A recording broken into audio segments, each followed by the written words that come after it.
Good evening students. Welcome back to another session. Today in this class we are going to learn about the parasitic adaptations. The parasites show some special adaptations to protect itself from the host. So here the first type are the obligate anaerobes. Anaerobes means they do not require oxygen.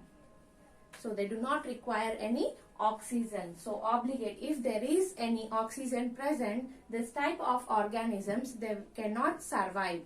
If oxygen is present, this type of organisms or the parasites, they cannot survive. Such type of parasites are known as obligate anaerobes.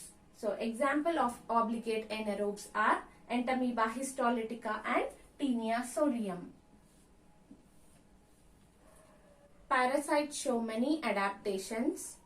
So first coming to obligate anaerobes. So obligate anaerobes means oxygen is not required for their survival. They can survive even in the absence of oxygen, and they will die or they will not survive if oxygen is present. So such type of parasites are known as obligate anaerobes.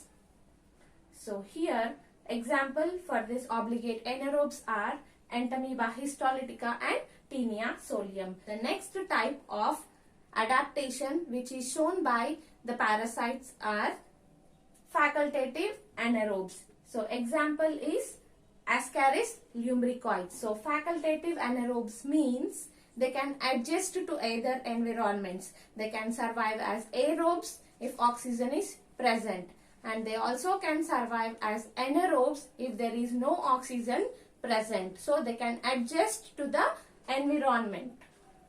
So example Ascaris lumbricoids. So they show high reproductive potential. So to maintain its next generations, example Ascaris lumbricoids, it lays around 2 lakh eggs per day. Another example is Taenia solium. So Taenia solium, the body of the Taenia solium is divided into proglottids.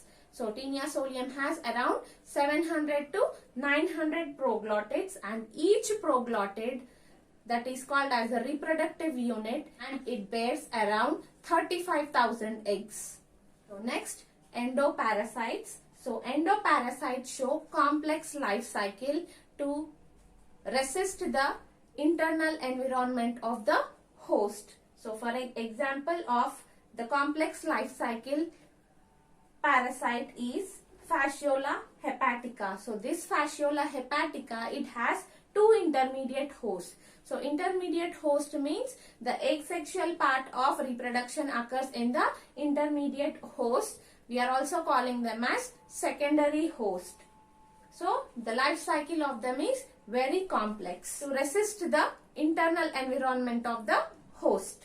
Entamoeba histolytica produces cyst around itself to protect from unfavorable conditions. The parasites keep on changing the surface antigens, so it will become very difficult for us to produce the vaccine. Example is Plasmodium and HIV. So they keep on changing their surface antigens so that we cannot predict in which stage they are present and to produce the vaccine. So one such best example, COVID-19. It is keeping on changing its surface antigens. So it is now difficult for us to produce the vaccine against the COVID-19.